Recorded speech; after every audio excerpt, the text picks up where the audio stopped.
Hello and welcome to the Impact Days 2022, where courage meets collaboration. I see some of you are still standing outside, and I invite all of you to join us in here in the big hall. The Impact Days are presented by Impact Hub and Mercer.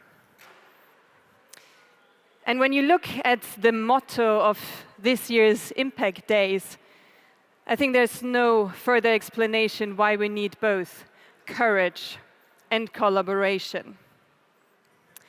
Courage is a feeling that we might as individuals feel first within ourselves, in our bodies. It's this kind of tingling that comes up for us and that will get us into action. But then we need others. We need other people to create change together and actually have an impact. And this year is the 10th anniversary of the Impact Days.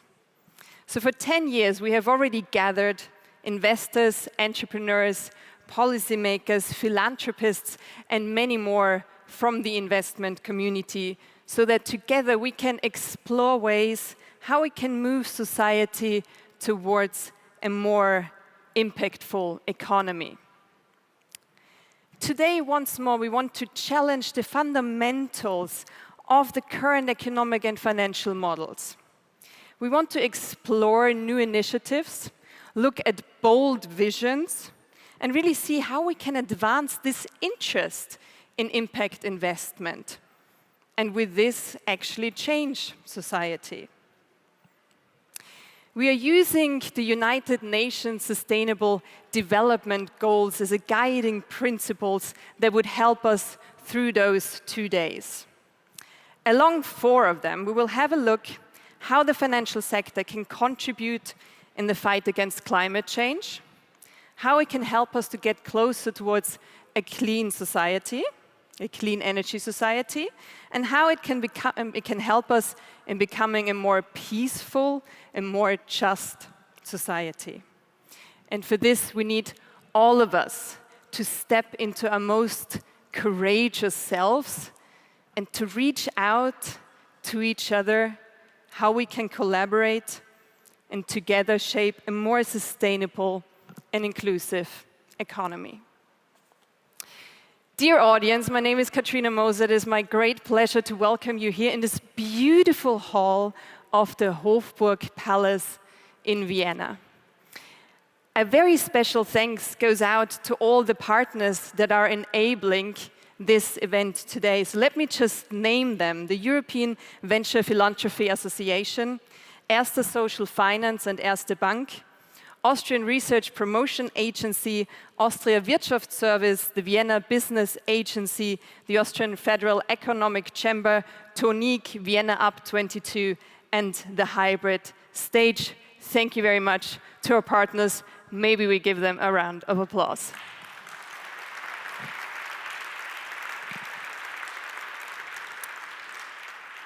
And with this, once more, I really welcome you here. These 2 days are here for you, so you can gain insights, find inspirations in the talks that you hear, but also in the conversations that you have, that you can find new connections and new collaborations. And for this, I think it would be interesting to have a first look at who's here today. So I'm welcoming you here in this room, in 3D, with audio. No need to unmute yourself. I know this is something we're still getting used to, but take advantage of it. And I feel it's still something special to get back together in real life. And I'm also welcoming our online audience, since we have people all over the planet, hopefully, who are going to join us here today as well. And my first question also goes out to our online audience. Underneath your screen, you also see a chat channel, and I would invite you to let us know which city are you joining in from now. Give us a bit of an idea of how international we are today. And then, of course, I think it's interesting for us to also get a bit of an idea of who's here in this room today. So let's have a look. We said this is 10 years of Impact Days, and I don't know, like, how big of a fan are you? So let's have a look. Maybe we can get some light into the audience as well, so you're not just looking at me, but actually looking a bit amongst yourselves as well. And give me a hands up. Who is here for the first time? Oh, that's lots of newbies. Hello. I was kind of expecting like a few, so it's like, hey, good that you're here, but it's like a lot of you. Great to have you. Who is here like, I don't know, 3, 4 times? At some time I stopped counting and I've lost my time sense anyway in the past 2 years? Like this kind of, yeah, it's like, yeah, I've been here a few times, okay. And who's like the hardcore fans? I'm counting 10 years, been here all the time. Yes, I'm like at least 2. Please give them a round of applause. So let's have a look. If we can already have an impression from our online audience, do we already see some of the cities that they are joining in from today? I'm just waiting for the result of that to come through. Okay, well, until we wait for that, let's have another look. You already turned down the light. I want to see more light in the audience. Let's have another look. Okay, so we said we have people from different areas here. So let's have a see what are your backgrounds. Who are like the investors in the room? And now everyone's going to be like, yeah, okay, where are they? Yeah, exactly. Yeah. Dare to raise your hands. Okay, good. Everyone likes you now. You're everyone's best friend. Who are the entrepreneurs? Yay, lots of you. So yeah, you can, of course, give each other applause. Who are like the philanthropists? Always an interesting category. It's like, yeah, investor, philanthropist, both the same. Policymakers. They are always a bit shy. Or over there, good, great to have you. Impact makers. Still shy. I think we have a lot of impact makers actually in the audience today. So again, let's have a look if we can see something from the online audience. Any feedback from there? Not quite yet. Okay, then let's have one more question here. So looking at the level of expertise, we're going to talk a lot about finances here today. So let's see, like, what's your level of expertise in the room? Let's start with the pros. Who are the ones, like, you know, when we have a position for a finance minister opening up again, and in Austria, you never know. Who would be the ones like, yeah, I'm the right person for the job? Do we have any confident ones who are like the real financial pros? It's like, I'm just telling you, yeah, thank you, in the first row, future finance ministers. Or who are the ones who are saying like, yeah, I'm not so much in traditional investment, I'm more the crypto type? Anyone here? No kind of crypto, blockchain? It's like, okay. Good. Okay, well, let's go down a bit. Who's like the more intermediate? I do read the Financial Times. Okay, a few more hands at least. Good, I was like... And who are the ones like, okay, I've been dragged here by friends, I actually have no idea about this topic. Okay, I love it that the two of you are sitting together, future finance minister and dragging along his friend. Perfect. All right, well, it is a pleasure to welcome all of you here with us today and for tomorrow as well. Let me give you just a few more announcements for how we're going to make this work in the next days. First of all, whenever you feel like you want to post or share or take a picture of me on stage or yourselves in the audience, and when you are on stage, please use the hashtag ImpactDays2020. Also, if you already want to connect online, go to LinkedIn and search for the Impact Days LinkedIn group, where you can hopefully afterwards find a lot of each other there. For the audience in the room, we have an app, and you can access it by actually, on your badge, you find a QR code. By scanning your QR code, you can directly go to the app. There is no need to download it. In the app, you can find further information about each other. So you can fill out your profile there. You can make appointments with each other, so you can actually meet here or just communicate with each other. And you can also find more information on the CVs of our speakers and the program. What else? In the panel discussions that we'll have, we are also happy to receive your questions. For that, we're going to use Slido. I suppose most of you know it already. Again, the code for Slido will be #ImpactDays2020, and you can ask questions in the panels at all times. If you want to direct it to a specific speaker, please just write the name of the speaker as well. For our online audience, you can also ask questions in your comment sections in the Q&A section. And with this, it is my great pleasure to welcome on stage with me two very special people behind this whole endeavor. For the opening words, I'm welcoming Alexis Eremia, who's a co-founder, managing director of the Impact Hub Vienna, and Angelika Dehlen, the Europe Impact Investment Leader of Mercer. Please give it up for Alexis and Angelika. Thank you. Thank you. Dear audience, it's a pleasure to welcome you at Impact Days 2020.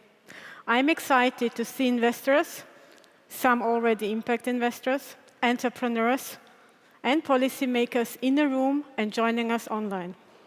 We know that the concept of bringing everyone together like this is still new to you, but it's important for our future. I will come back later to that. As some of you know, I have two little girls. One of them is celebrating the 11th birthday in 2 weeks' time. We reached now the stage where "did you know" is being asked instead of "why." A few weeks ago, she came home and said, "Did you know that plants are producing oxygen by absorbing CO2? She explained me the full process, ending with climate change. Then she looked at me and said, "You know, maybe you should tell the people you're working with that this is important, like you did with me eating vegetables. I mean, you're cooking it anyway, you know? And maybe if you're just offering things that are protecting us and the planet, they have no choice. They have to eat whatever you cook." So thanks to my daughter, I have a challenge for you today. I know what you're thinking.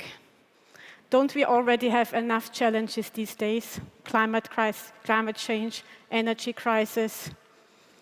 That's true. However, the disruption caused by the pandemic and geopolitical conflict have presented us with a profound opportunity for change. So what better time it is to shake off the lethargy of the status quo and finally drive the systemic shift towards a sustainable and inclusive economy. We've known for years that it needs to be done, but the scale of change that we achieved up until now is far too little and far too slow. So here it is. I'd like to challenge all of us to start now. I can tell many of you are thinking, what do you mean by starting now? Isn't it what we're doing all the time? That's true. Some of us have spending a lot of years by defining guidelines for sustainability, introducing financial tools in order to reach the goals we set. But it's time to take our work to the next level. So what's holding us back? Is it our perception of risk, or rather the misinterpretation of risk? Some say that investments in clean technology, uncertain countries, even private markets, especially ventures that put impact at its core, that's too risky. But I'm asking you, what is the risk of doing nothing? For Impact Days 2020, we choose the motto, "Where courage meets the collaboration," because we not only believe that collaboration is the way forward, but because we know how much every one of you is able to contribute to the goals that we set together. The amount of knowledge and experience in this room, the personalities and the ambition, the commitment and the courage, we have everything what we need right now in the here. We just need to work together, and we need to start now. Are you ready to accept the challenge? We are ready. And I'm glad to find like-minded people in Alexis and the Impact Hub community who share the commitment to drive impact to the next level. Thank you.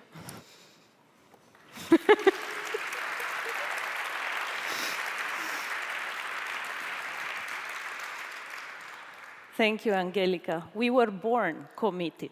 It is in the core DNA of the Impact Hub to support the creation of a world that works for all. It is our mission and our reason of existence. This year marks the 10th anniversary of Impact Days. We started a decade ago in Lindengasse 56 in less than 400 square meters with a bunch of impact investors and impact entrepreneurs believing that this field has to grow, believing that impact should go mainstream. Many of them are still here today. Charlie Kleisner, Uli Grabenwarter, Nikolaus Hutter, some of the people that were there from the beginning. But as we moved on, more and more people joined us, more and more partners came on board and took impact to another level. It started with trust, it started with collaboration, and only through that we can achieve much more than we can achieve alone. This gathering, it is such a proof of this collaboration. But there's still much more to be done. With all the challenges facing the world today, we are appreciating anew how important collaboration and community are. Every day, so many of us step outside of our doors, ready to take whichever challenges we have committed our lives to: climate change, peace, inequality. All these need each other. We need each other because those challenges are complex, they are interconnected, and the time for lonely heroes has passed. We need each other, and we know in the last years we have proven, we know that we can draw on our collective strengths. We know that we can align our strategies. We know that we can join in vision and in purpose. We know that we can collaborate. But collaboration is not always easy. It needs trust, and trust needs courage. But courage is exactly that thing that was never in short supply in the Impact Days community. And courage is the reason we are here today. It's exactly that quality that leads each and every one of us to not only take on challenges, but to reach out to each other and find ways to do it together. Because in the end, this is the only way we can succeed. Over the next 2 days, let us use our time together to not just listen and learn, not just trigger and get triggered, but to jump directly into the practice of collaboration. Let us find out what opportunities and what potentials are here ready to be unleashed. We are convinced that the people sitting around us today are the right people. Thank you, all of you, for showing up here in Hofburg for these 2 days or online if you're watching us. It is my honor and my pleasure to invite you to go again together in this impact journey for a world that works for all. Thank you so much.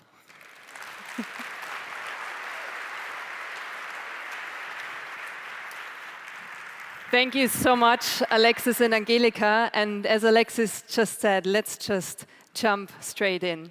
And with this, it is my great pleasure to welcome our first keynote speaker. She's the director of the Just Money program at the MIT and the co-founder and executive director at the Presencing Institute.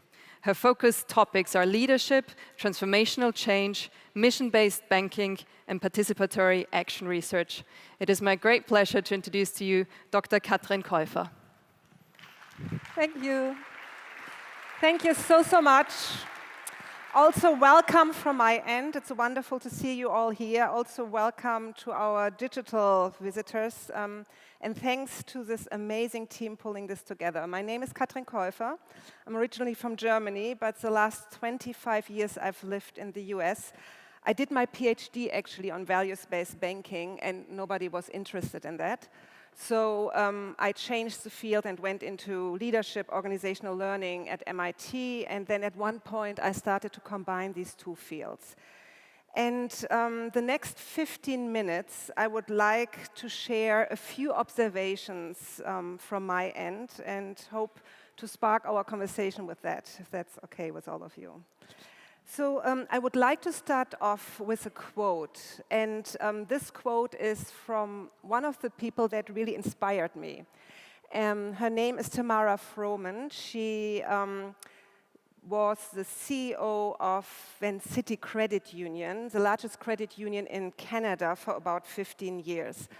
And when she arrived as a CEO, she realized although the credit union had this mission, the DNA of serving the community, serving the neighborhood, serving their members, that over time they actually lost the connection to that. And that's very typical for financial institutions, because the power of money and the power of focusing on one number, profitability, is so big that mission and values really require an anchoring in the organization.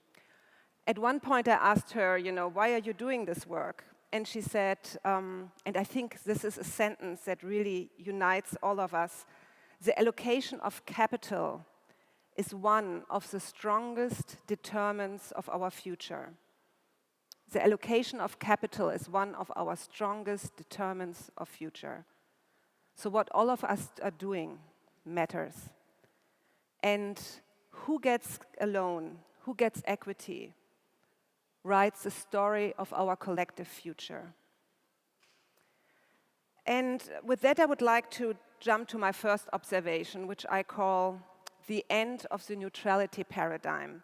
So some of you might have seen 2 years ago the Business Roundtable in the US, which is the largest association of the largest businesses in the US, stated that they changed their focus as an organization, and they really feel that it was important for them to be very explicit. The purpose of a business is not just shareholder value, but to move towards stakeholder value. And immediately, some of you might have seen that, the economists responded and said, this is not the purpose of business, this is not the purpose of a corporation. A corporation has to be neutral. CEOs are not elected. Our government needs to direct society. And I think this is a really interesting discussion, but the discussion ended via action.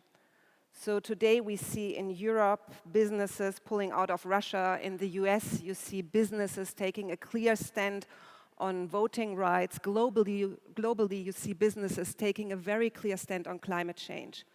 So something has changed, and we are part of that. And this leads me to a second observation. This is not new. So we all stand on the shoulders of a movement. In the 70s, 80s, the social responsible investment movement, the divestment movement regarding, the apartheid system in Africa, microfinance, 70s, 80s, saw a lot of bottom-up innovations in the field of finance. And then the beginning of 2000, the ESGs through the UN, and then 2007, something that has already formed. This movement of impact investors became much more visible through the conference that Rockefeller started, the Impact Investment Conference. So why is that? Why has there always been an attempt to balance impact and finance? And I think this has to do with the object of what we are working with, money. So money is this unbelievable innovation, which is just based on the fact that we all believe in it. It's a social construct. And as amazing it is, at the same time, it has a shadow. And part of the shadow is that money translates value into a price. So what does that mean? So I value a human life, I value a tree, and money allows us to put this into the market. And there's another shadow, which is money is too efficient for us. So we humans are not as fast as money. If I sell, a chair, if I sell vegetables, I always compete with an object that's money, that's fast and inefficient. So these two reasons, and there are many more, but I think these are two core reasons why our work is sometimes hard. And I would like to look at a field that I've been involved with in the last 10 years, innovators at the margin of this field of impact investment and values-based finance. So the last 10 years I've worked with the Global Alliance for Banking on Values, and we try to create a movement of banks that use finance as a tool for social change. And I think, as small as these organizations are, there is power in innovation at the margin, and I just wanted to share very briefly a few learnings from my work with them.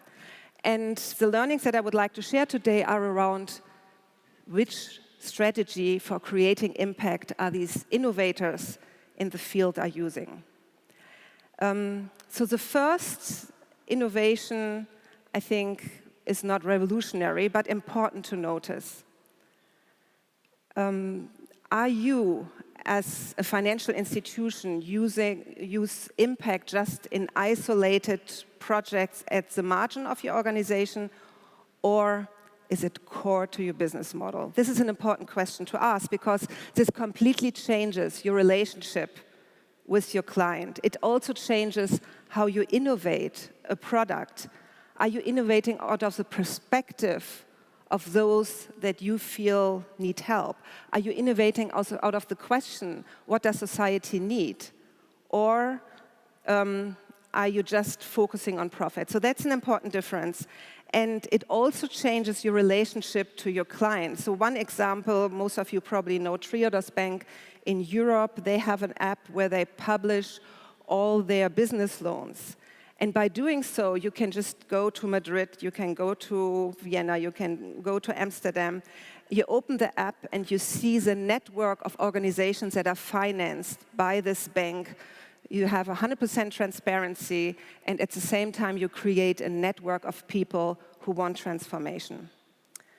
Another example, and I call this level 3 of how to create impact or impact strategy, is a more system perspective. It basically asked, where are leverage points for me to change? So one very simple example, GLS Bank in Berlin.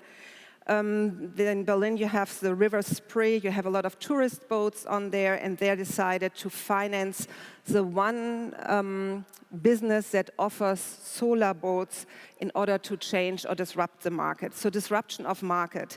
You look at the system, and disruption of market is your perspective. And then the final perspective I would like to pull out here, and I think this is where we are heading, I call ecosystem innovation.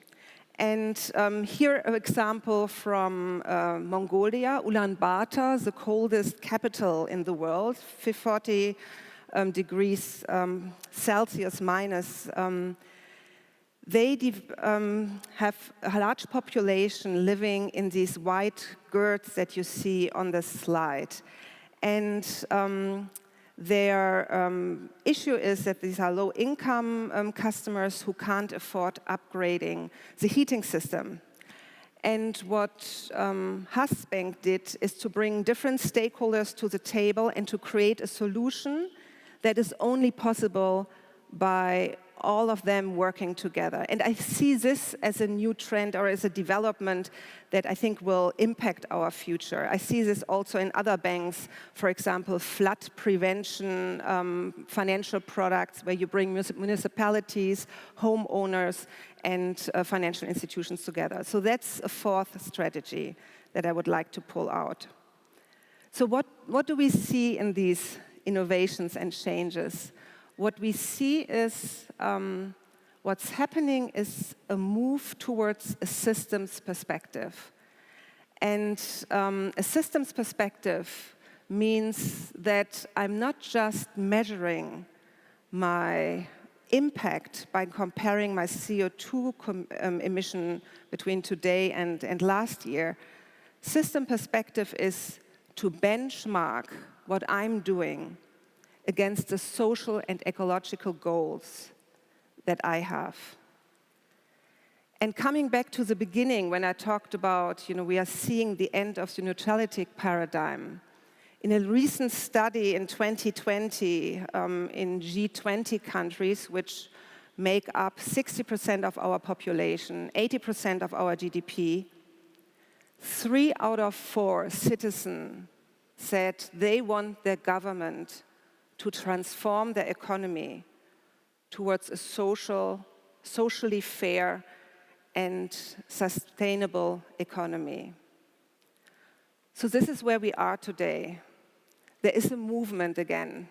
And I believe the impact investment movement is mirroring this, and our role is now to respond to this. I think this will mean that we have to differentiate, so it's not just one movement, there are a lot of different angles in this. And we have to understand how to measure or benchmark our impact against a system perspective.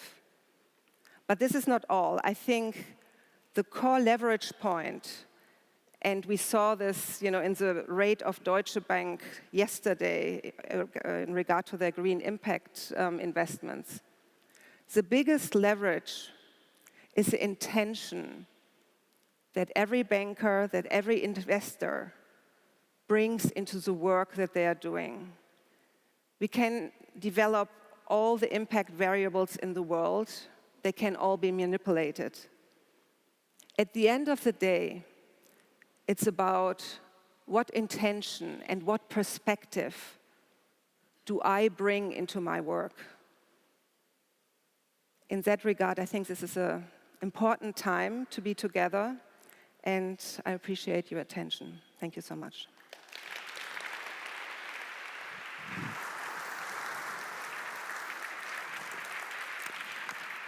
Thank you so much for opening us up, Katrin. I think it's beautiful that you just ended on a note of intention.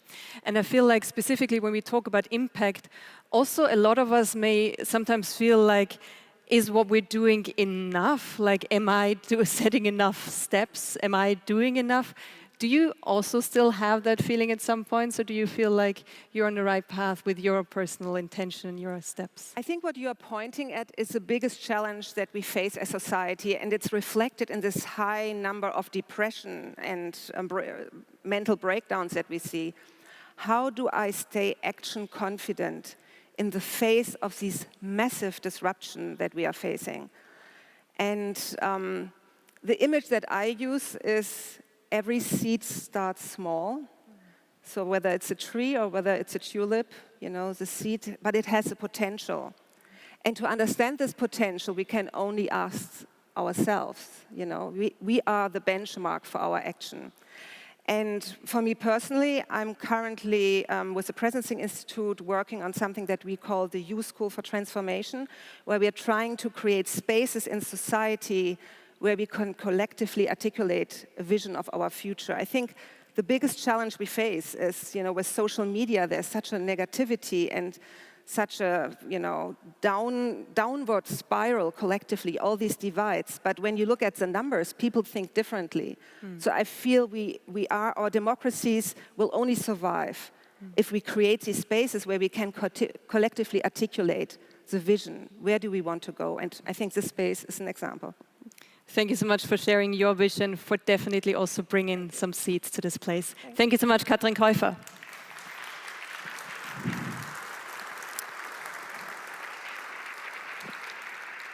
And with this, it's now also time to dive a bit more into conversations, get to know each other maybe a bit better, and already start the conversation, because we're really trying to have a lot of conversations here in the upcoming 1.5 days.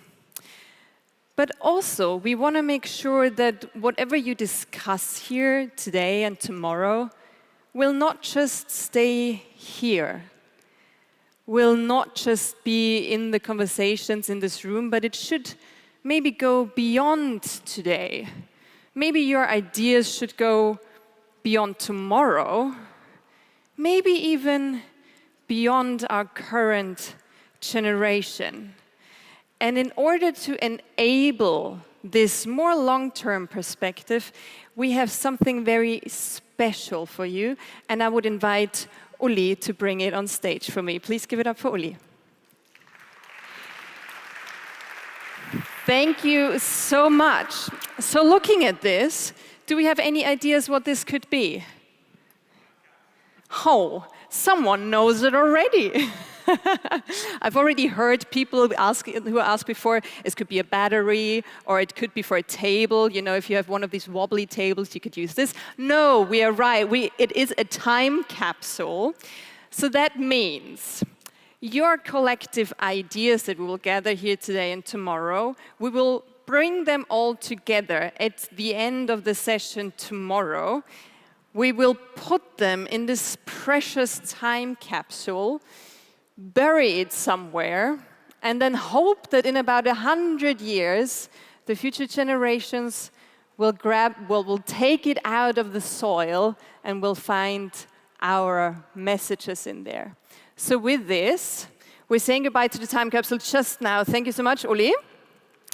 But please keep it in mind that we're not just generating ideas for today, but actually for future generations to come.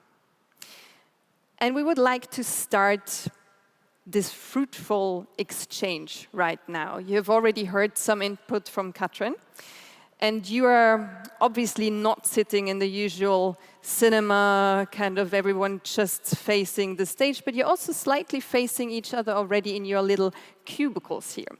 So for the next, say, 20, 30 minutes, we would like you to get together with those people. In case you haven't said hello yet, say hello.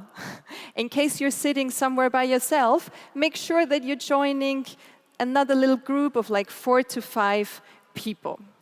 And we will now give you a few minutes time to discuss a first question, and then amongst each other, and this is the challenge, you should find one word that represents your answer and put it into the Slido.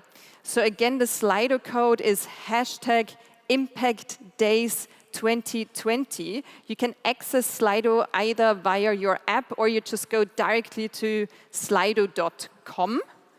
And there we then want you to put in your one answer, your one word. So what is the question? The question is, when you think of humanitarian and planetary well-being, what does that mean to you?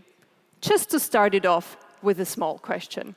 So we will give you a few minutes time now in your cubicles. Just say hello to each other in case you haven't done that. Please don't spend too much time on introducing each other, but really just go directly into the conversation. When you think about humanitarian and planetary well-being, what does it mean to you? And at the end, we would ask you to put one word into the Slido.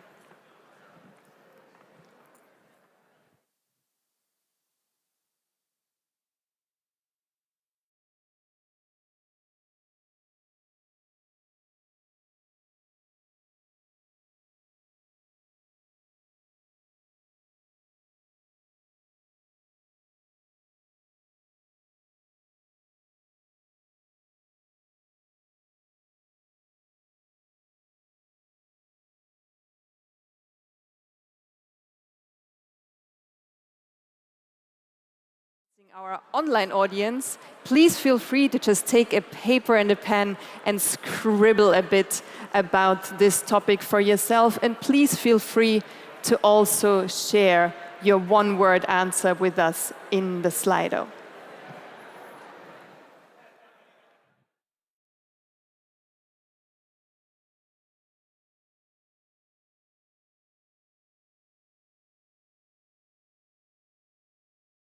So, I have this very unpleasant job of now interrupting you in the middle of your conversations. But don't worry, you can continue conversations with your group in just a second. But may I just ask you for just a minute to turn your attention towards me again. We're going to play this little game. Some of you might know it. If I raise my hand, the first person who sees me, thank you. Some of you already know it. Whoever raises your hand, please just keep quiet. And everyone who sees someone who has their hand up, please put your hand up as well. And by that, let's try to just get quiet again. And with this, I'm really curious to now see the results to this very tiny question that we posed to you. So maybe we can show the results now on stage as well. There you go. What do you think of when you think of humanitarian planetary well-being? What does it mean to you? Balance, peace, sustainability, fairness, full empathy, I love that. Compassion, equality, love. Urgent, survival, normality, respect, people, ecosystem, hope, altruism, solidarity, Holocene, happiness. You see, there is a lot going on already. So the next question would be, in order to actually get there, what do you think we need? What is it that would lead us there? And again, we'll give you a few minutes to discuss this in your groups. And please, again, put one word into the Slido.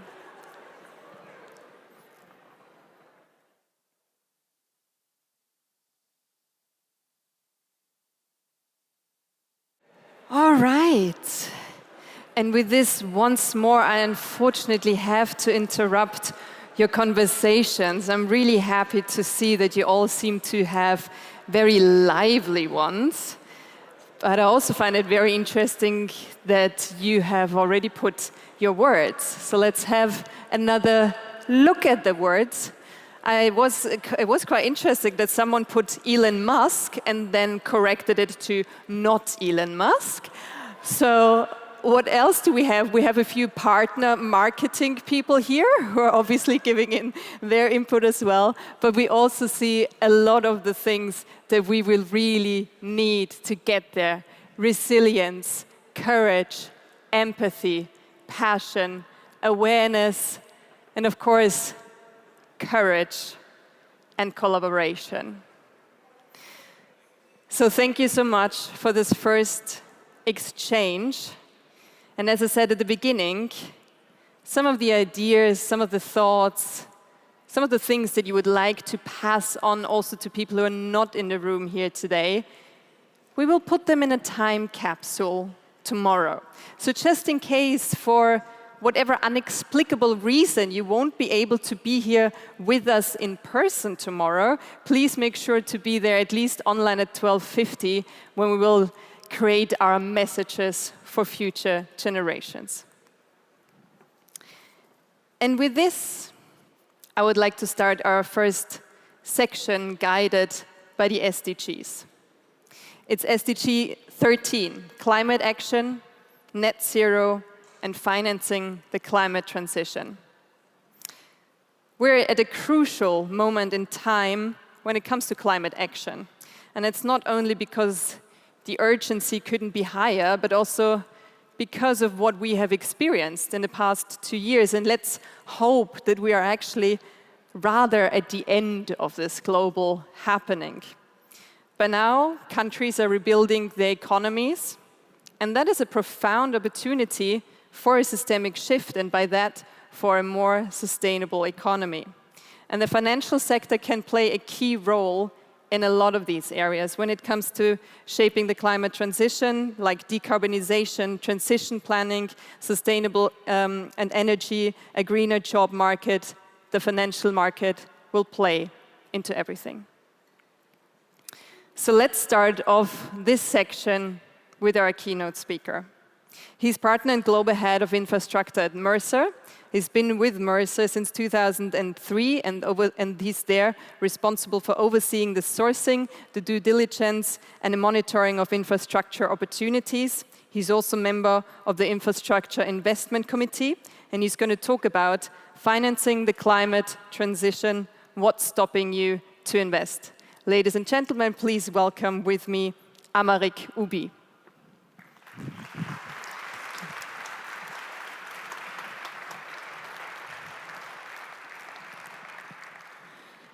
Thank you, Katharina, and good afternoon, everyone, on this beautiful day here in Vienna. So over the next 10 minutes or so, I want to demonstrate to you why climate change is important to investors and cannot be ignored, leaving aside any ethical or moral considerations. I'll appeal to the head rather than the heart. Within that context, I'll also talk briefly about what role infrastructure specifically can play in the climate transition and the types of opportunities we see in the market, not just today, not just in the future, but here today, now, and accessible. I'll also touch on what the barriers are to further investment in the climate transition and what we can do collectively to overcome them. So to begin with, let's take a moment just to go back to basics and consider some fundamental principles of investing. We all know that when we invest, that's a combination of opportunity, but also risk. And as you see around those central bubbles, we have a number of well-established macroeconomic or other factors that influence both opportunity and risk. And I don't think there's anyone in the audience that would question either the importance of GDP or inflation or labor market statistics on investment outcomes. I would argue that climate change is equally as important as a factor in driving both opportunity and risk from an investment perspective. We identified this at Mercer in 2011 in our groundbreaking climate change study, and others in the market have followed since. The real challenge with that is, up until relatively recently, the data hasn't been collected on the impact of climate change on investments in the same way that it has done for things like inflation or the labor market and so on. And so on that basis, it's very easy to dismiss the potential impact. But that data is increasingly being collected and incorporated into models and strategic asset allocations. That may all sound a bit too long-term and uncertain in terms of the time horizon and the impact. But let's consider some things that are going on right here, right now, that have been influenced in some way, shape, or form by climate change. So here are some examples on screen, and I'll start from the top left and work round. So we have a very famous car manufacturer here that, interestingly, is only the world's 20th largest producer of cars, but is the largest in terms of market cap by over 3 times compared to its nearest rival, which is the largest by volume. And it's also on a multiple or a ratio which is more than 10 times that of its nearest rival. Now, that is interesting. What is driving that fundamental position? We look there, the next picture, that is of Lismore in Australia. Well, it was a picture of Lismore in Australia before the catastrophic flooding earlier this year in February. The cost of rebuilding the city now is estimated at around about $1 billion Australian dollars. But interestingly, before the floods, businesses and homes were being quoted tens of thousands of dollars to insure their homes against flood risk. And surprisingly, many, if not all, were underinsured as a result. Again, that's a case of a market inefficiency or a market failing as a result of climate change. The next picture is from the test site from the Dogger Bank wind farm, which is being built in the North Sea. It'll be 3.6 gigawatts of energy, 600 turbines, the largest turbine in production here today, representing about 5% of the UK's energy demand once fully completed in 2026. The question would be, if climate change isn't important, why would the investors here be spending £9 billion in this series of projects? The next one is coal mining, and this is a really interesting one because it highlights a point that climate change from an investment perspective isn't necessarily a one-way street. There will potentially be losers within an overall winning theme, and there will be winners within an overall losing theme. And at the moment, things like coal may be an example of that if you look at things like share prices. But interestingly, a number of these coal majors have been divesting assets in traditional thermal coal and focusing on steel coal. Again, if climate change wasn't an issue, why would they be doing that? The next picture is of a stadium in Qatar for the football fans out there for the World Cup later this year. This stadium is going to be air-conditioned. Now, regardless of whether it's publicly or privately financed, that represents a cost and a design challenge for an asset which is based on climate. It's based on environment. And then finally, very timely, but also somewhat unfortunate, we're increasingly seeing climate change have an impact in the way that businesses run and operate. And where those businesses are listed, as in this particular case, there appears to have been a direct and immediate impact on things like share price, which relates directly back to investments. So hopefully, this range of examples across different geographies, different sectors, highlights the importance here today of the climate change thematic to investors here today. It's not off in the distant future at some uncertain time horizon and with some unknown impact. Within that context, I want to talk about why infrastructure is particularly important. And we fully understand, in order to meet the climate transition challenge, we need both adaptation measures, but also mitigation measures. And in order to achieve both of those, infrastructure is very much at the heart of those aims.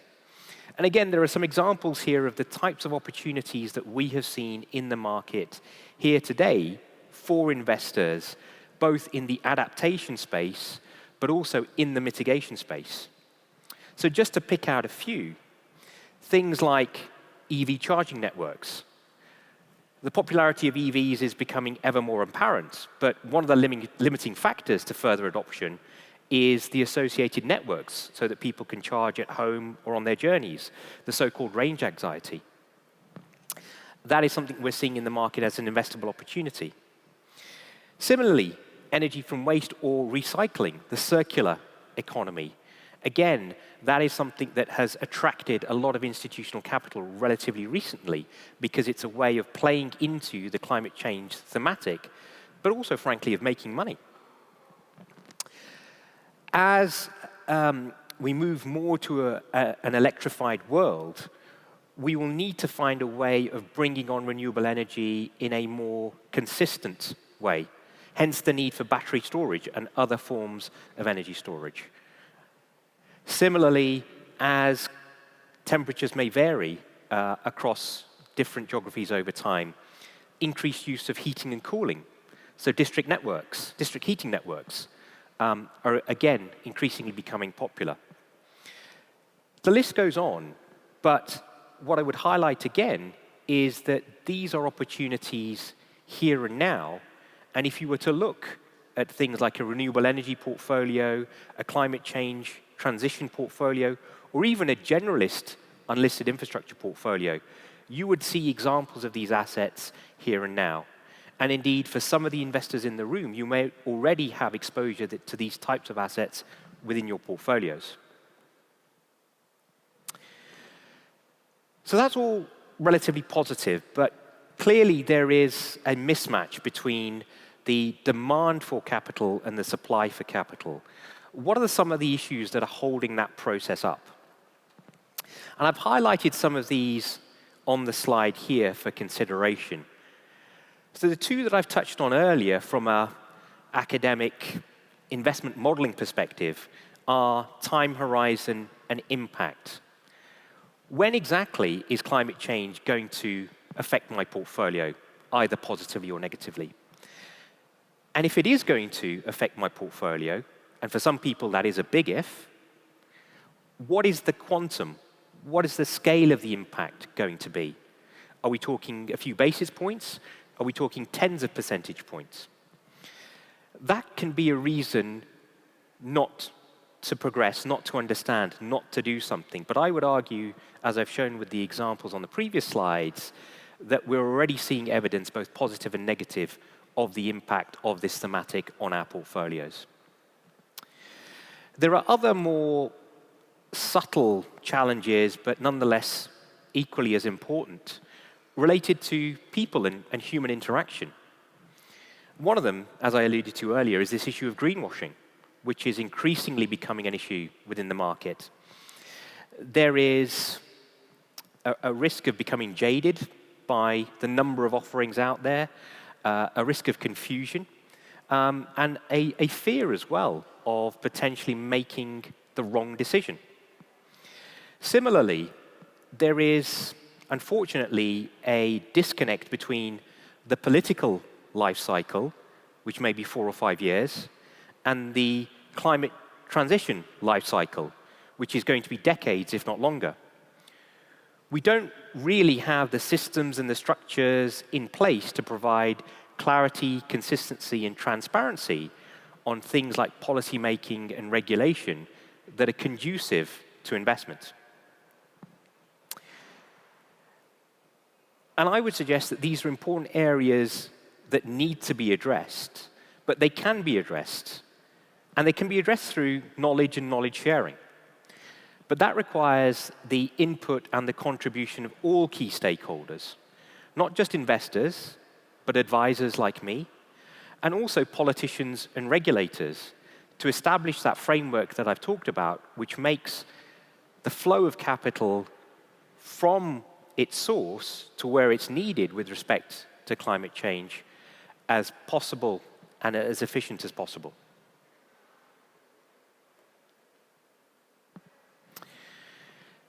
So that's all well and good, but what should we be doing? And again, I've highlighted the 3 key stakeholders I believe are integral to this process and to this discussion: politicians, investors themselves, and advisors like me. And from my perspective and my experience of working with institutional investors for a number of years globally, these are some of the key takeaways. So one of the key things is that, from an investor perspective, climate change shouldn't be ignored. You can have your own views around its importance, its significance, time horizon, but it's not something that you should exclude from your discussions, because like the other factors that we've talked about, it is having and will have an impact on your portfolio, whether you choose to believe it or not. For politicians and regulators, the message here would be to take a step back almost and set up clear, transparent, independent, long-term structures that provide the stability and the reassurance that investors need to allocate and lock up their capital for a long period of time.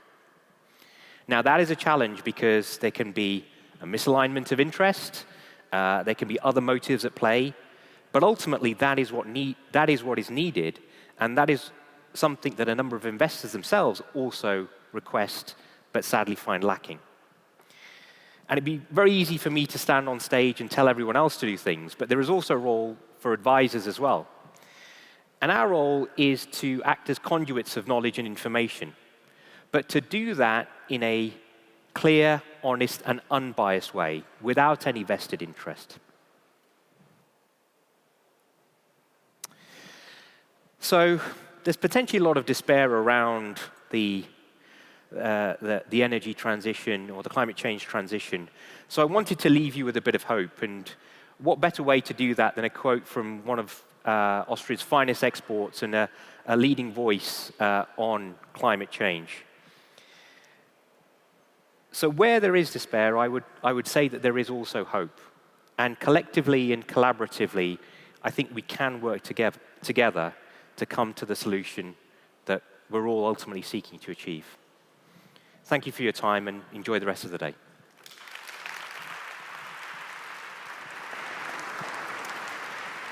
Americ, thank you so much for your input. Since I can't ask you for an investment advice on stage, maybe still one short question is, what's the investment you never did but you wish you had? That's a great question, Katerina. There's one very recently that I would talk about and that comes to mind, which was actually, ironically, a toll road in an emerging market, believe it or not. And you may think, well, how is that sustainable? But the point I'd like to make here is that we also need to consider what is our definition of sustainability. We're talking at the moment about climate change, but there are other aspects to this broader topic. And what was particularly appealing about this opportunity was not only did it stack up from an investment perspective, which is the first and most important thing, because we have that fiduciary duty and responsibility, but across E, S, and G, it was contributing significantly to sustainable economic growth within that country, the creation of jobs and upskilling of people, actually the upgrading and the support of the local flora and fauna through investments around the project. And ironically, perhaps a slight reduction, at least in the short to mid-term, of pollution by simply freeing up the bottlenecks that were otherwise on the current road. One of the things that we miss is that actually a lot of pollution is created by cars just sitting there idling. If they flow much faster and the road is much safer, it can be a better outcome. So that would be one example, but again, I would highlight it for those broader reasons of sustainability, perhaps something that we can discuss later during the day. And we will discuss later and come up for you to give us advice. Thank you so much, Americ Ubi.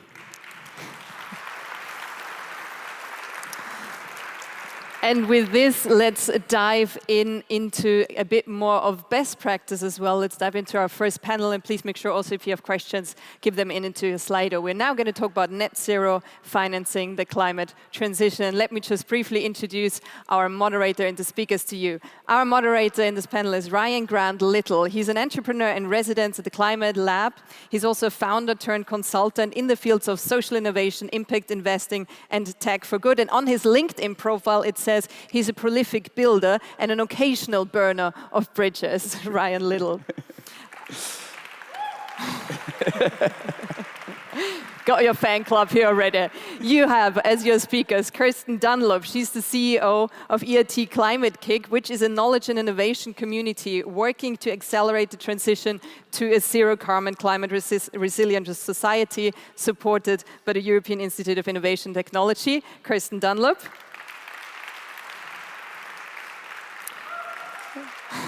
You all have a fan club here, I see. We've got Madhuban Kumar. She's the CEO of Carbon Laces, which is a climate finance open marketplace. Please give it up.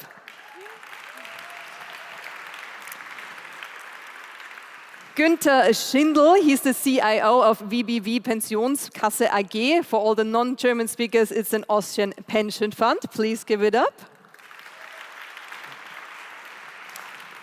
And now I'm stepping to the other side because we also have an online speaker here with us in this perfect hybrid event, Barbara Buchner. She's the Global Managing Director at Climate Policy Initiative. Hello, Barbara. Good to have you with us as well. Thanks so much. Great to be with you. Thank you, everyone. And you can see the Golden Gate Bridge in the background. That means it's 4:10 in the morning. And so an extra round of applause for Barbara for waking up so early. Thank you very much for joining us here. So let's just set the scene a little bit. This is a big topic. We're not going to solve it in the next hour. Getting to a net zero economy, using finance to get to a net zero economy is a wicked problem if there ever was one. Everybody on this panel represents a different kind of viewpoint on this, a different type of organization. I wonder if I can maybe just start with you, Kirsten, to just get a little bit, maybe 1 or 2 sentences about how your work connects to the topic. Well, I head up an organization called EIT Climate Kick. It's part of the European infrastructure, if you like, for climate innovation, both on the mitigation and the adaptation side. We are funded in part by the European Institute of Innovation and Technology and by a number of other public and private funders. And we act as an organization that aggregates finance and re-grants, and also develops and accelerates startups and seeks capital and the matching of capital and solutions together. And we work in contexts, in partnership with government, with corporates, to deploy climate solutions on the ground and to accelerate the combination of those solutions in systemic responses to change, which means one of our key role is how do we blend in the scale and the types and the mix of finance and capital to enable that kind of transformation to happen. And Madhuban, at Carbon Laces, where you're the CEO in London, can you tell us a little bit about what you do there? Sure. So Carbon Laces, we really started our journey because we thought the financial system needed a complete rehaul to actually take and make decisions for climate finance at scale. So it started with a very small data journey, then it became a framework journey, then it became a regulatory journey, and that's where we are right now. We're basically turning what is, kind of like data and decisions and the ability to make those at scale to actually unlock the financing and to enable the governance and the standardization of small projects to happen really with your eyes closed. So it's not you're doing one-offs, you're doing them continuously. Gunter, you work on the investment side of a pension fund here in Vienna. Can you tell us a little bit about your work there? Yeah. VBB Group is a pension fund and a severance fund, and we are a sustainable investor for more than 20 years. And the special thing with us is we are a pension fund, so we are paying pensions, sustainable pensions, and we speak of ourselves not just as an investment manager, we manage social capital that is entrusted with us, that we invest. Yes, I think what is always important, if you have a tradition as a sustainable investor, you keep developing this tradition to move it into the future and to adapt and to go with the times. Barbara, over to you, same question. Sure, and again, thanks so much, Ryan. And again, very sorry to not be with you in person, but it's a true pleasure to be here today. So my organization, Climate Policy Initiative, we have for over 10 years really helped governments, businesses and financial institutions drive economic growth while addressing climate change. And what we are most known for is our work in tracking sustainable investment trends, a little bit coming back to the point on data and providing the right benchmarks, but also identifying innovative business models and supporting the solutions that can drive a transition to a basically zero carbon, climate resilient economy. So I think in a nutshell, also coming back to the previous excellent keynote, I think we are an advisor, but we also are trying to bridge between the public and private sectors and also civil society and the research community. And we are also there to provide the technical support to really enable actions, to really work with entrepreneurs to get their early concept ideas off the ground to real projects in most emerging economies. And I'm going to stay with you because I would love to get a quick overview, a couple of minutes overview of the state of play of the net zero finance space right now. I think you might be in the best position to provide us with a little bit of context, and then we'll get into some questions. Very happy to do that. And again, as I mentioned, so CPI, we track sustainable investment trends. And most recently, we've been also assessing and focusing much more on the integrity and I think of net zero commitments through work such as a framework that we've been developing. And I think what we see there is that the investment landscape really must change in the near term to support the key transitions needed for cutting global emissions in half by 2030. And I think we all know that climate science tells us we need to decarbonize the global economy by mid-century at the latest. to avoid the worst climate impacts. But our latest climate finance tracking report shows that annual financial flows that are really aimed at sustainable development and at climate action, they are currently reaching around $630 billion on average per year. And while there's some good news, we've seen really public and private actors really steadily increasing their climate investments in the last decade. But we also see that the flows really plateaued in the last 4 years. And this is worrying because we don't yet see the impacts also of the COVID-19 crisis on climate finance. And at the same time, we just see that finance flows are just nowhere near the estimated needs. But again, let me come a little bit more to the positive side here. I think over the past couple of years, we have seen a wave of momentum behind the idea of getting to net zero emissions. I think net zero really has become the dominant lens through which we see climate action. And this is a significant win for climate action in that it really enshrines the global goal of getting to net zero at the center of global climate policy rather than just centering debates around percentage reductions. And I think just as an example here, in 2019, so only a few years ago, when the Net Zero Asset Owner Alliance launched as a Paris Alignment Industry Coalition, it represented less than $4 trillion of assets. And now we do have the Glasgow Financial Alliance for Net Zero that reports that the private financial institutions that are part of that alliance, with more than $130 trillion of assets under management and advisement, have really committed to net zero by at least 2015. But institutions are also going beyond net zero commitments, including setting some of the interim mitigation targets, investment goals, and also divesting from or excluding fossil fuel assets from future financing. So I think just in a nutshell, again, we see progress. We've also seen one of the recent reports by UNEP, by UNEP, that estimates that more than 60% of global emissions are now covered by a net zero goal. And this is significant progress from 2019. But we certainly need to encourage much more announced commitments so that that number really jumps to the 100% as quickly as possible. But maybe just to end on a little, I think, more cautious note, I think despite all the very promising net zero target announcements that we keep hearing about, actual financial flows and portfolios remain deeply misaligned with Paris Agreement goals. So what we see is that the net zero targets are finally starting to materialize, and that's great, but now it's really time for the money to follow.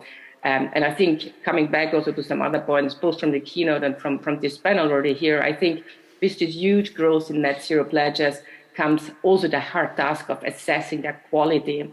I think right now net zero pledges are something like a real wild west, so there's some good, but there's also plenty of bad and there's some ugly. So there are still several areas in high need of collaboration across the financial system to drive further progress. And these types of collaboration are really required to make sure that the efforts of individual actors and coalitions really add up to the systemic change that is needed for the financial sector to not only participate in, but also to accelerate the sustainable transition. So in a nutshell, lots of good developments, but I think we really need to kind of make sure that we now go from incremental change to full change and to big change that can really help us get towards our climate and sustainable development goals. And back to you, Ryan.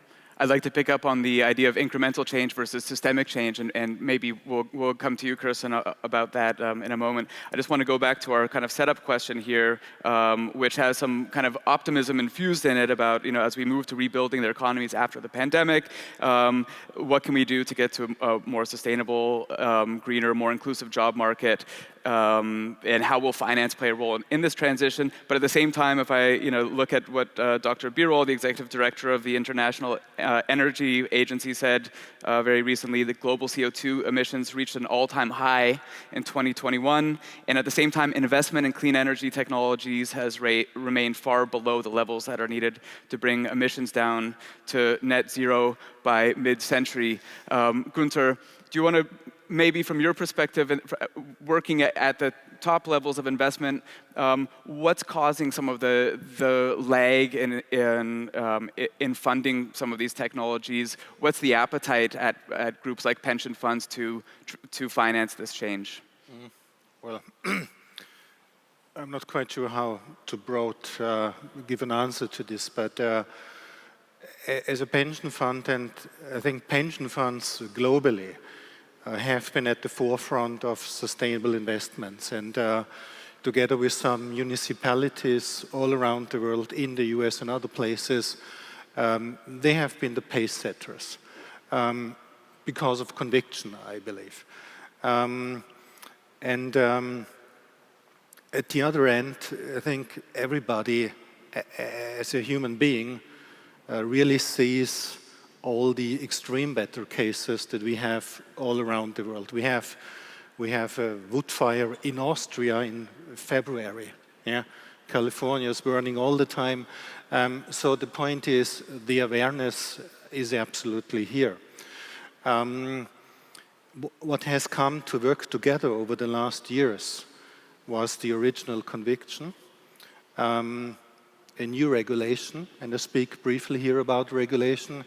If there is dry stuff to some of you, it is extremely important what is going on in Europe. Then I would say the environment, so to say, or the food chain, the data providers, the rating agencies, and so many things. Now, the climate goals, they have been struck in Paris, in Europe. And it might be a little bit of exaggerated patriotism, but I think Europe really is at the forefront of climate change as a continent. And over the last years, the European Union, some of you know, in 2018, has put forward the European Union Action Plan for sustainable finance, for green finance. This has been the political decision. In the next step, the European Parliament, they have come up, the Commission, they have come up with what is being called the European Union Sustainable Finance Regulation. There is now a whole body of definitions being called taxonomy, which tries to completely define what is a sustainable undertaking. And this is regulation that has to be obeyed right now. The other thing, and I think all of us agree that we need to have information, that we have digestible information, and that we need to have transparency. So the second part of this European regulation is the disclosure regulation. If whatever financial institution, whatever market participant, in the end is saying, I'm offering a green pension, a green investment fund, a green loan, a green insurance policy, well, if you say you do, you better have done your homework, because you have to provide initial information, regular information, and this is one of the measures that is changing the playing field. And clearly, changing the playing field is an old adage of European politicians. They always wanted to change the playing field. But I think this year really isn't happening now. There are some brilliant people in the background who understand the working of financial markets.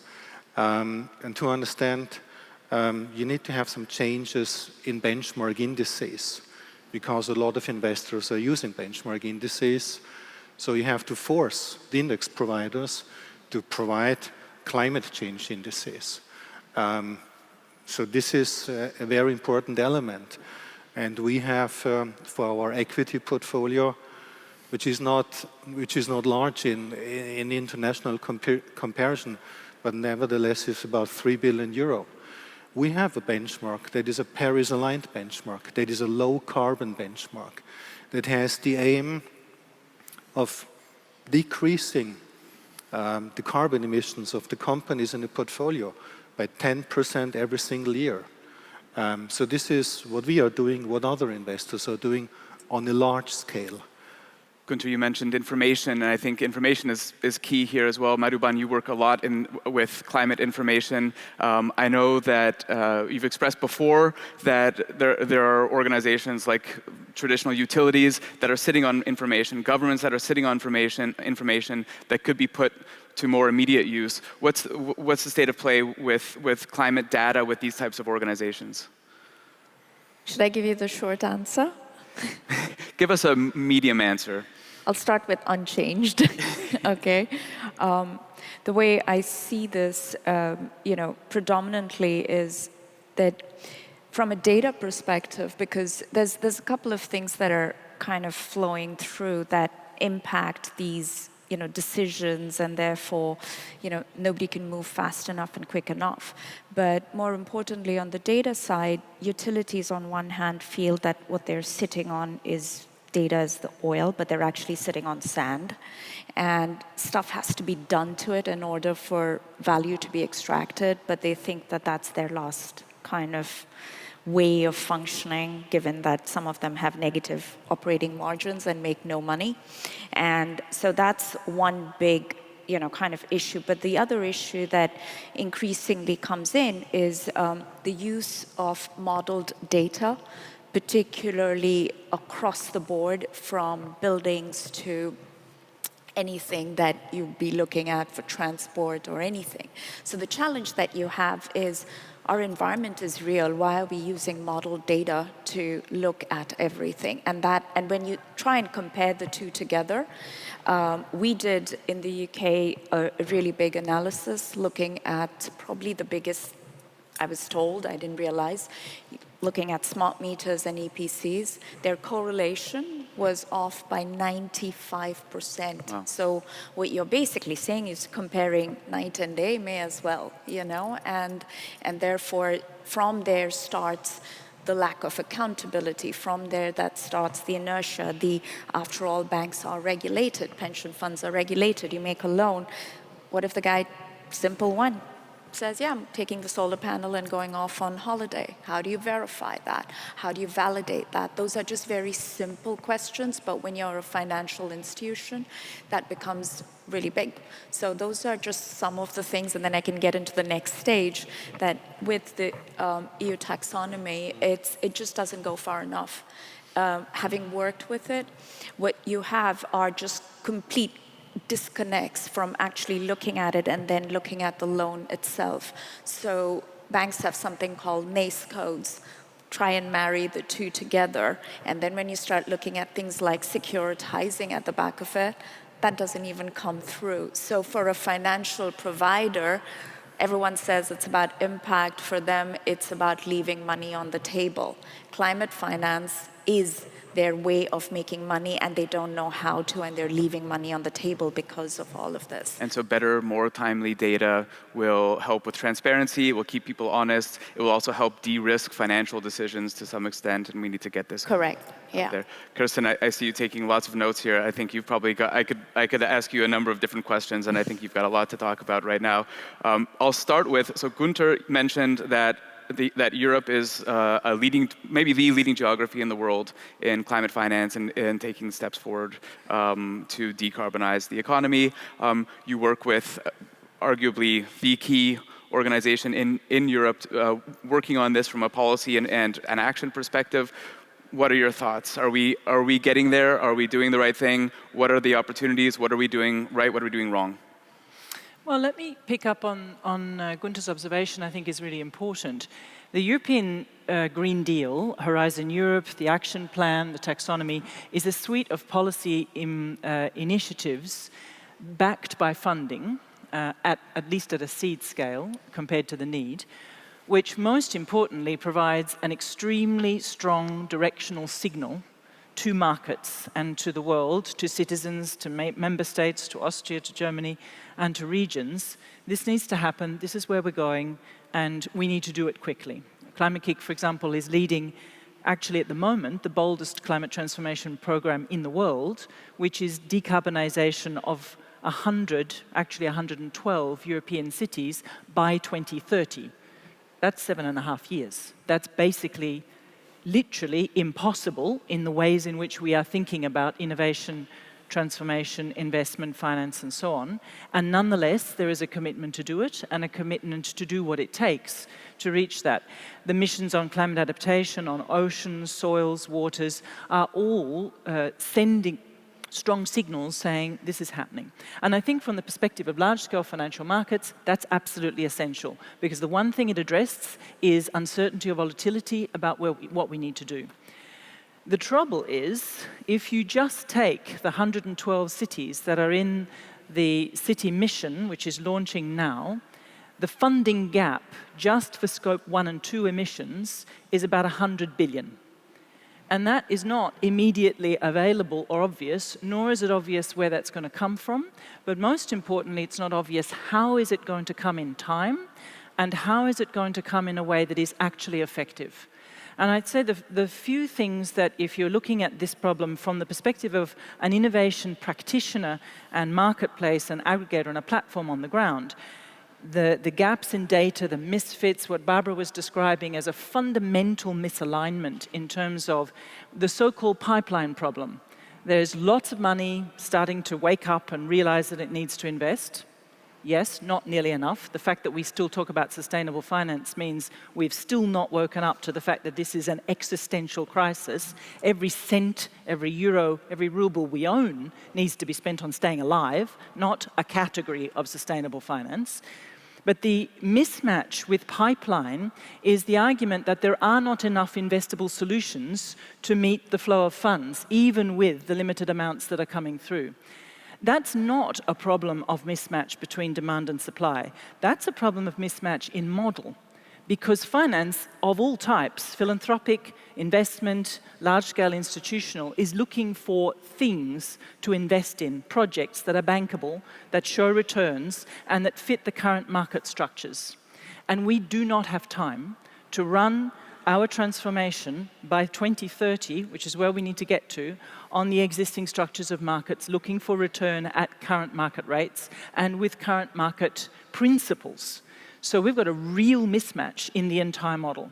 The second thing is they are looking for individual projects, and the problem we have to close that massive probability gap between where we are now and what we need to be is we don't just need electric buses and electric cars. We also need the infrastructure of charging, the parking places, the financial incentives, the replanning of urban environments, the unlocking of urban space to then deal with urban farming and food security, the way we relate water and waste solutions. In other words, we need lots of different things to be funded together.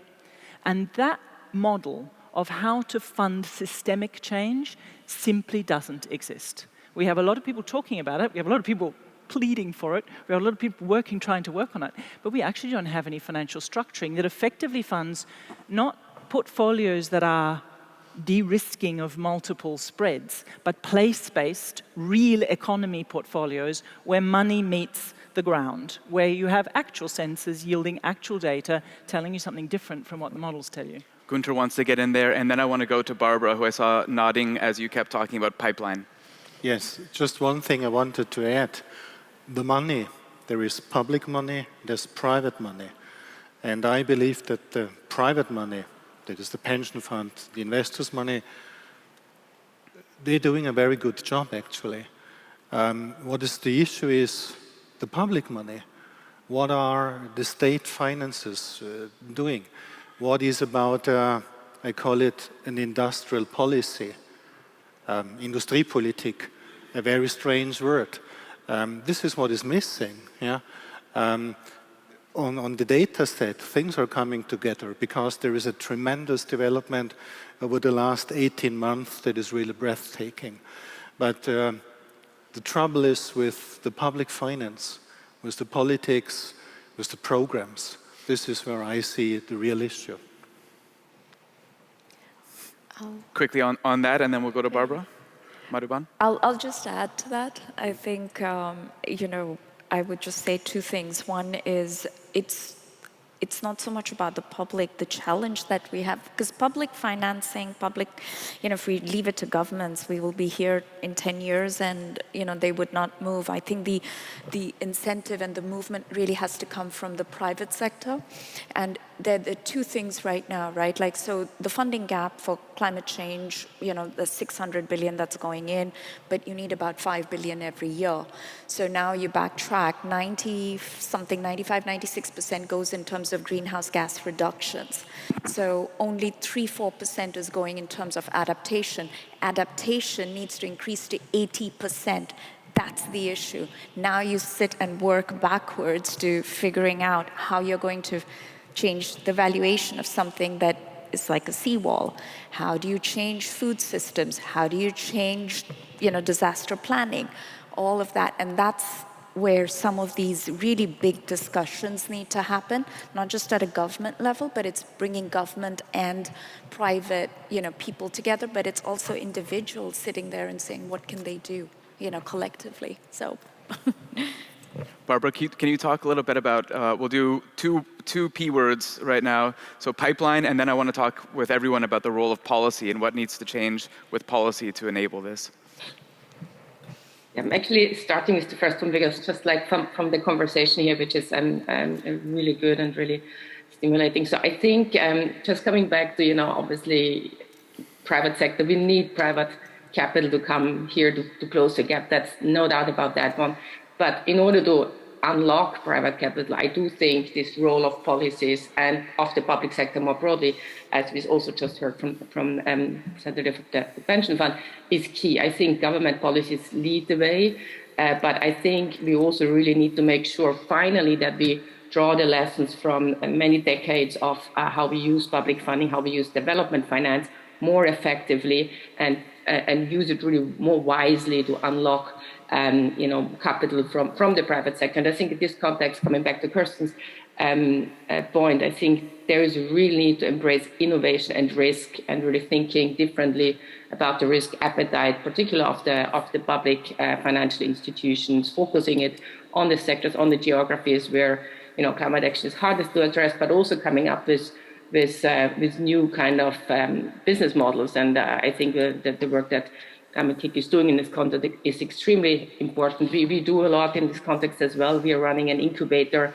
where we are basically crowdsourcing financial solutions that can unlock from entrepreneurs that can unlock private capital at scale. Again, for emerging economies, the harder sectors, just to help demonstrate what are some of the business models. And we certainly see the same issues that Kirsten said, that we have a great pipeline. We have, with the small organization that I'm running, we have helped to develop more than 50 specific business models, projects, financial instruments, from insurance products to bonds to funds for emerging economies again. But what we're really missing is how do we take the lessons from that to really come up with broader, with large-scale solutions, more systemic solutions. And I think this is something where we really need all to work together. But just coming back to the pipeline point, I do think that we have an increasing, actually, pipeline, but I think, again, we need to connect better the dots between the different conversations. I think there's a lot going on, really trying to come up with ways of involving, different actors from the financial sector, and also from,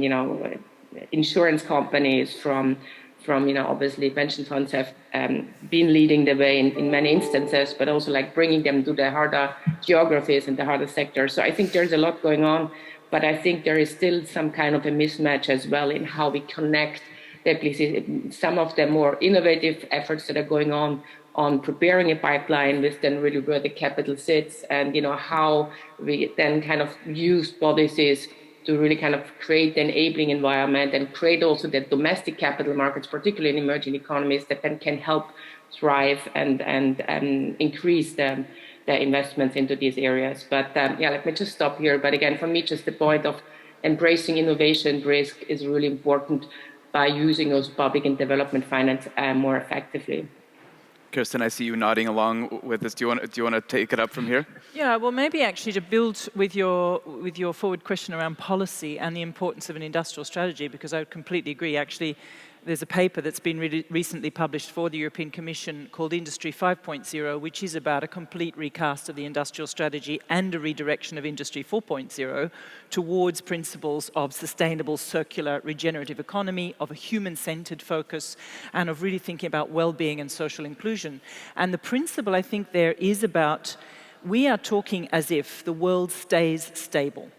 We are having conversations about the way markets work, the way institutions commit funds, what they expect, what return, how they balance, how we feed a market used to behaving in a particular way, as if the world is going to be a stable, normal place. It isn't.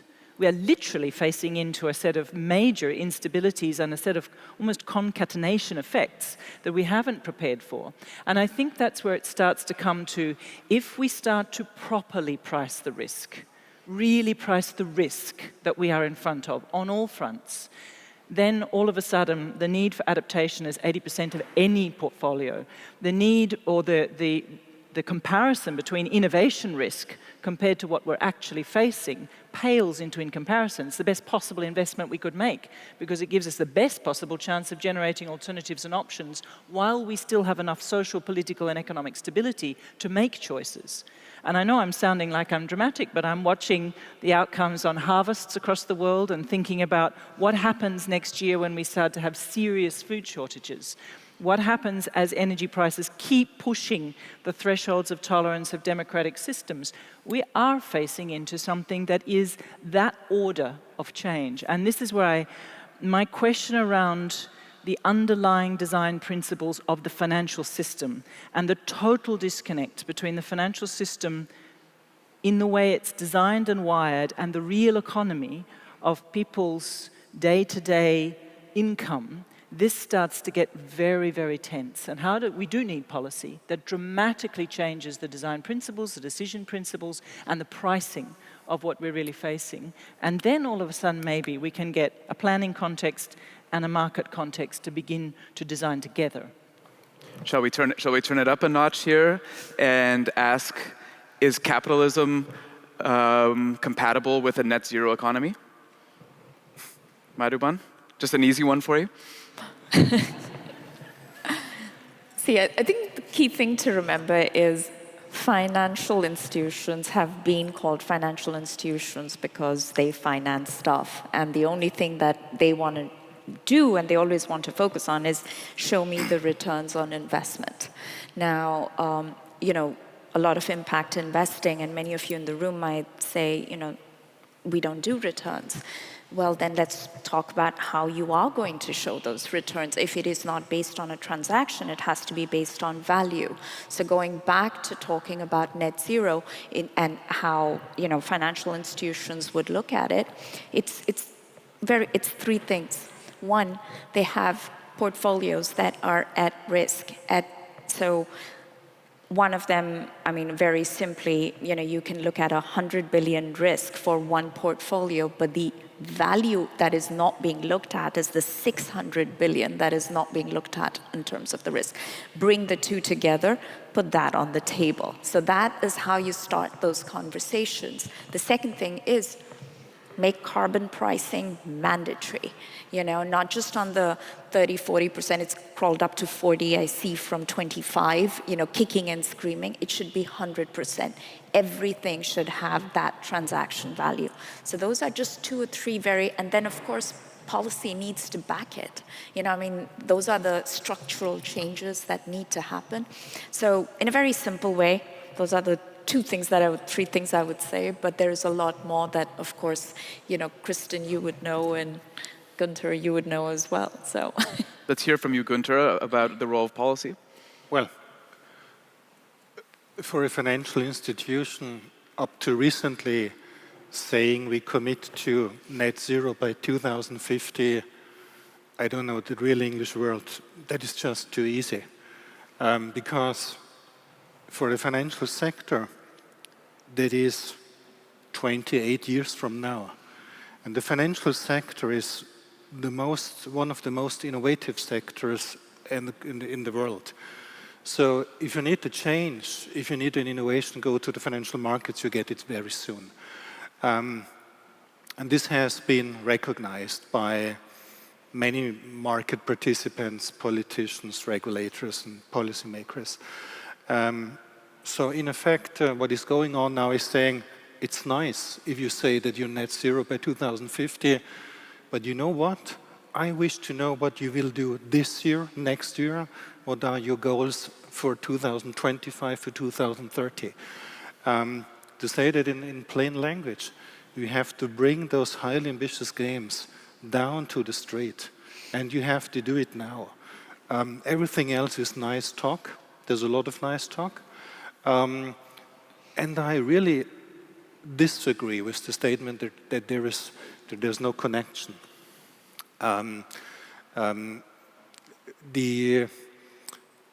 What is not known to the general public, and I think this is at the core of the whole problem,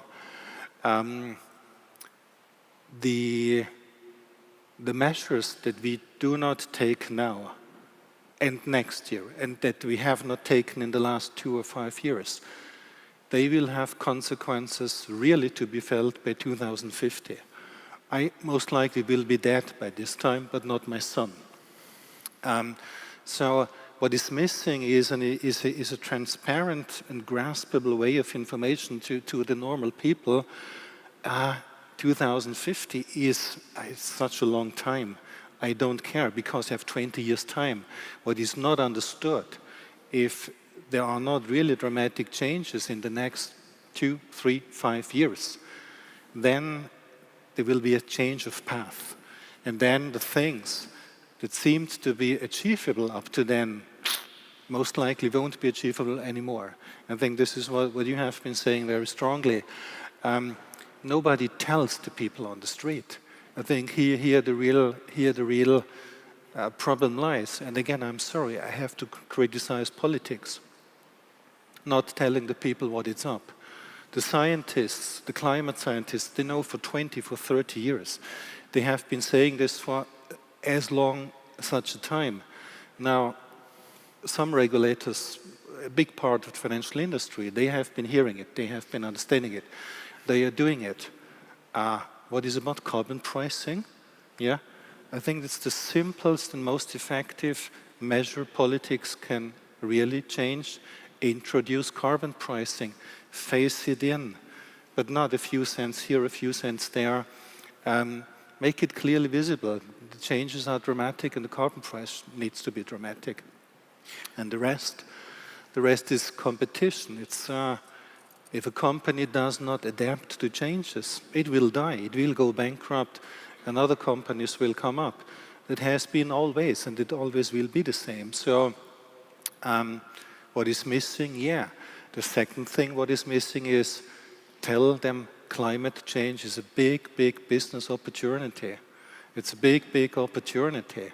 Some companies have understood, some politicians have understood, but so many are trying to resist and to prevent what they can't save. Yeah? Sorry for being emotional. Just for the audience, please submit your questions through Slido, a couple of them coming through already. Let's pick up on your point that this is a big, big opportunity. Barbara, do there have to be winners and losers, or can this be a win-win situation for existing players, for legacy players, for the energy companies, for utilities? Well, I just do want to come back to that one point, because you also ask, is this good for business? Is this good for, the people, the planet?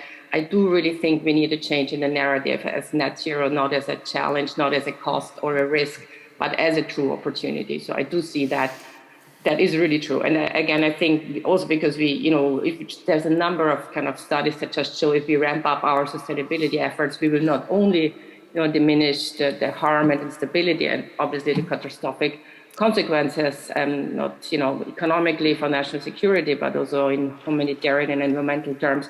But it really could create significant more economic and social benefits. And again, there's studies that show you very high kind of potential net economic benefits in the coming decades. And again, I think there is actually no option for anyone for us. Again, there are the early leaders. But to your point, there are obviously, this is a transition.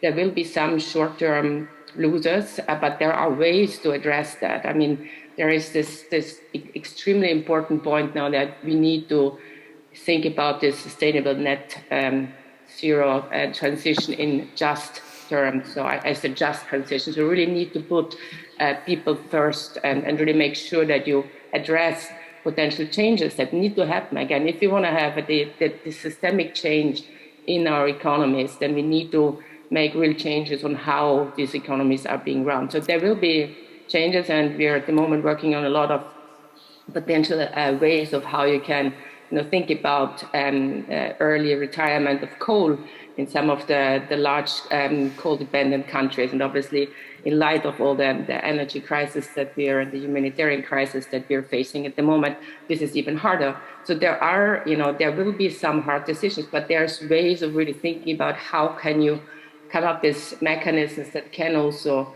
enable this just transition for the ones for whom it seems at the first moment to be kind of a losing situation. And the second point from Günther, I do think this is a real opportunity for companies, and there is lots of business models more on the pilot stage also on energy transitions in specific countries, but you can see that this is making you money. So I think you gotta rethink a little bit, assess the risk, I think, in a more holistic way that includes also impending climate risks that currently are still being viewed as externalities, but that will inflict significant harm on portfolios if not properly incorporated. So, I think in a nutshell, I remain an optimist, and this is something that can happen.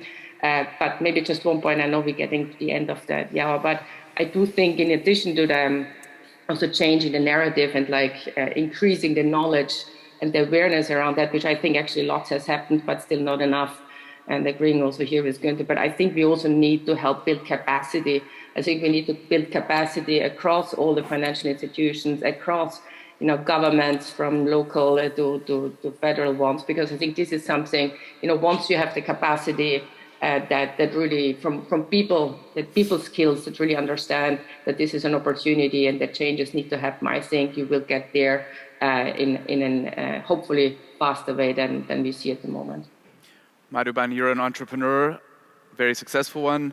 Can you tell us what's your view on this? Are there going to be losers in this, or is this just an opportunity? Is this a totally greenfield entrepreneurial opportunity as we shift? So I think, the way I see it is that as we're changing, there's going to be some winners and some losers. I think the people who lose are the ones who just want to approach business as usual and continue the incremental steps moving forward. And to that extent, my favorite is, having spent time with utilities, going back to them. And just a simple example, I think the biggest disruptor moving into the utility segment is actually Tesla.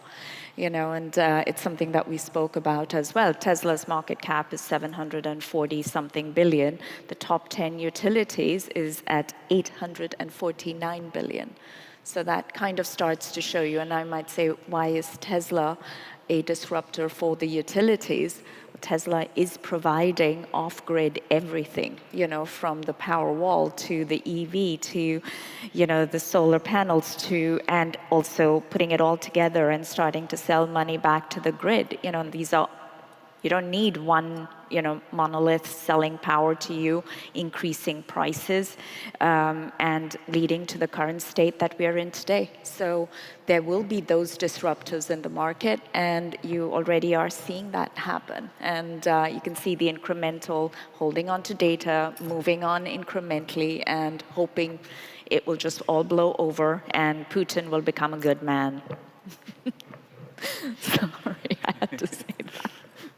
We have a question from the audience from Alexandra Bolena. What about blended finance? Is this an appropriate instrument to combine public development banks and private money, pension funds, et cetera? This is a topic I love to nerd out on, and I think that blended finance is a huge opportunity for us. Kristen, what are your thoughts on blended finance in this context? I think it's hugely necessary and hugely difficult. And that, of course, is exactly where we need to be focusing efforts. And there's a couple of things that are relevant, I think, also in terms of what you were asking about before.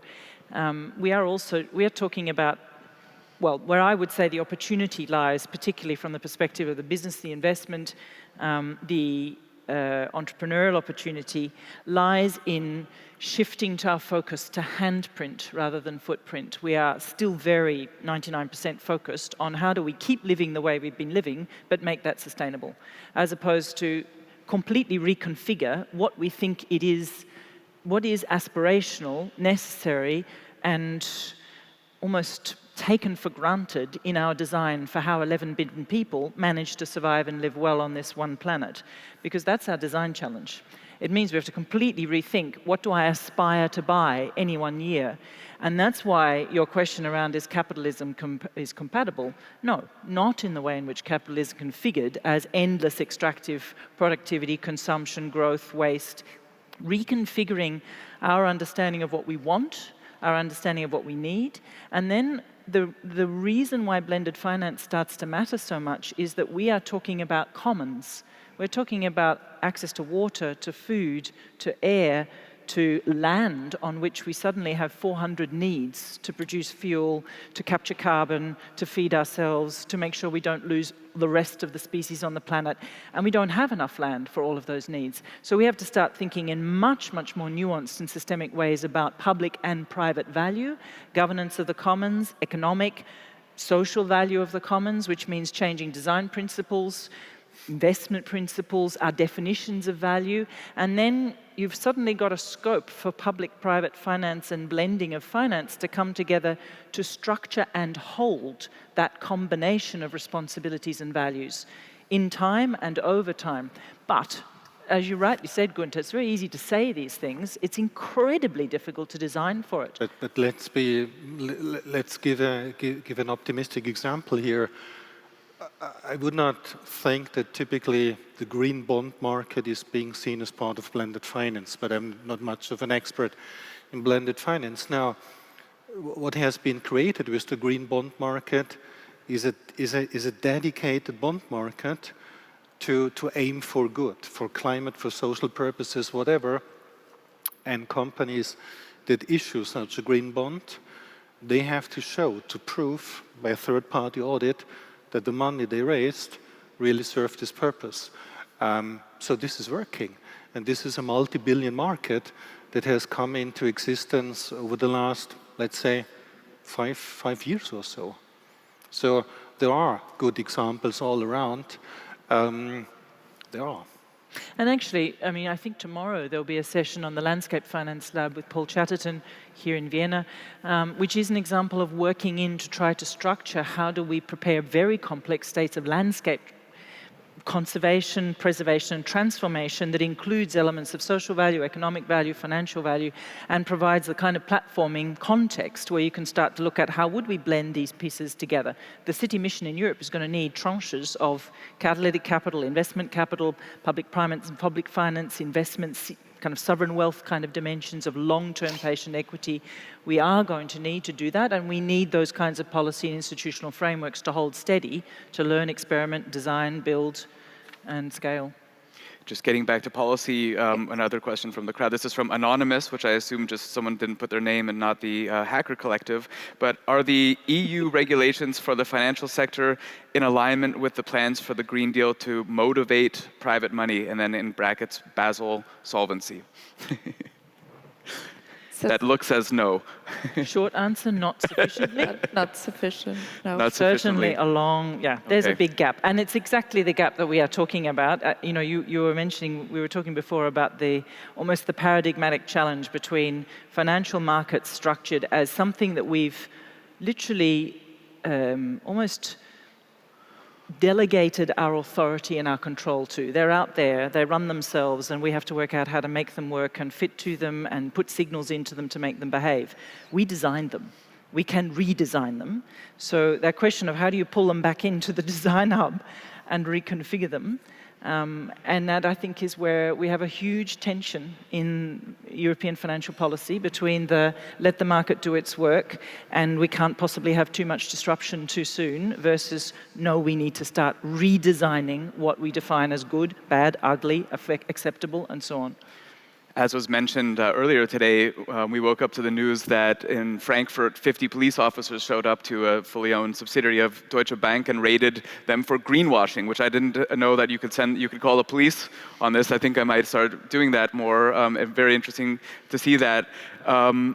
Barbara, what can we do are there watchdogs? Who's keeping track and keeping an eye out that this doesn't become an exercise in greenwashing as we move towards a net zero economy?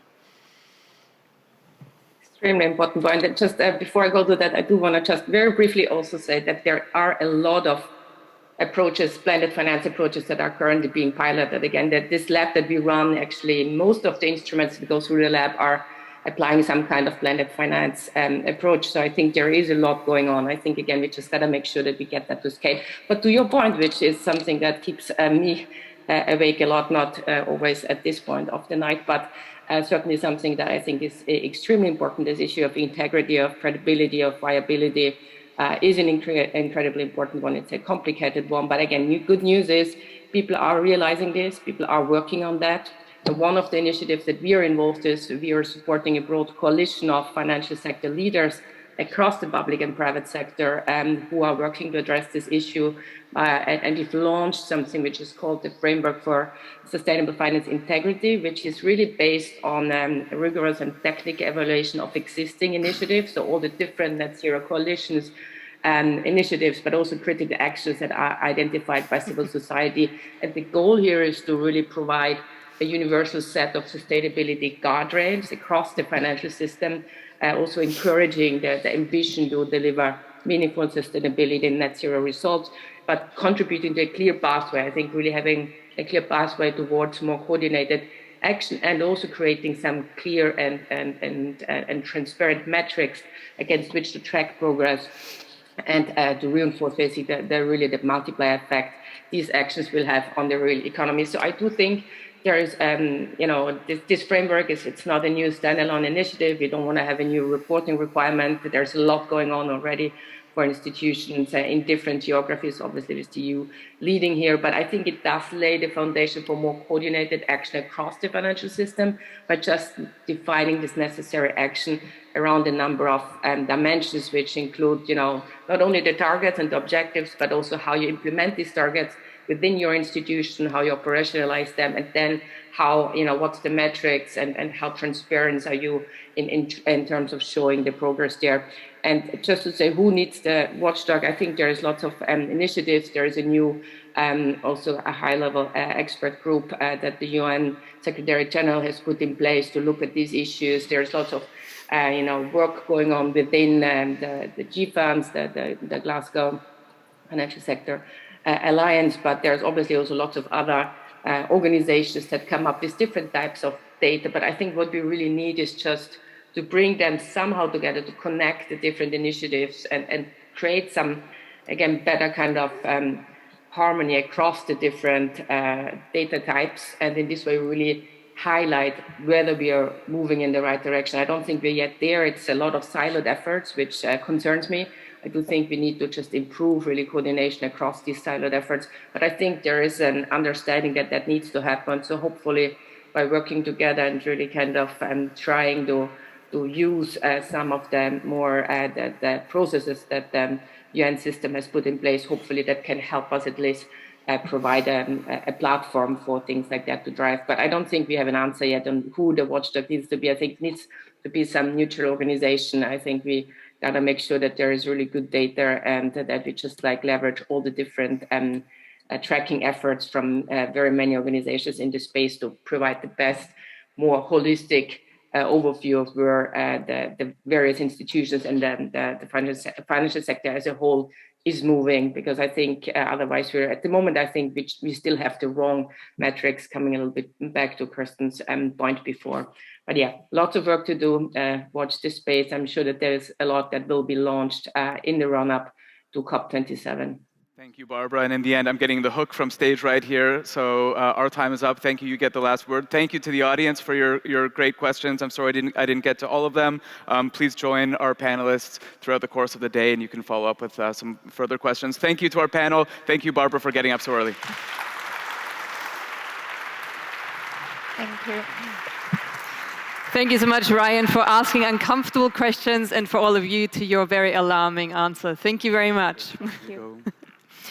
So now we do have a networking break, and we have something prepared for you outside, which is the Impact Lounge. These are dedicated spaces where really you can make sure to connect to the people that you want to connect to and have a bit more of an in-depth conversation of all the things that you just heard in the past 2 hours. We have specific partners there in those launches. I'm just going to name them to you. Apart from Impact Hub and Mercer, we also have Erste Social Finance. We have FFG and AWS, Climate Lab, Validate Global Program, Aviva Investors, Tobam, Columbia Threadneedle Investments, and the Global Compact Network Austria. So we invite you to really use those launches. You can also go through the app, create an account, make appointments with whoever you want to meet, or also if you're standing at the buffet getting a drink, talk to a stranger and just really, not only the people that you know already, but maybe try that awkward moment when your eyes interlink, you're like, right, how do you like the conference so far? And just try to find someone new to talk to. When you come back, maybe also sit at a different table so you can also exchange a bit with new people there.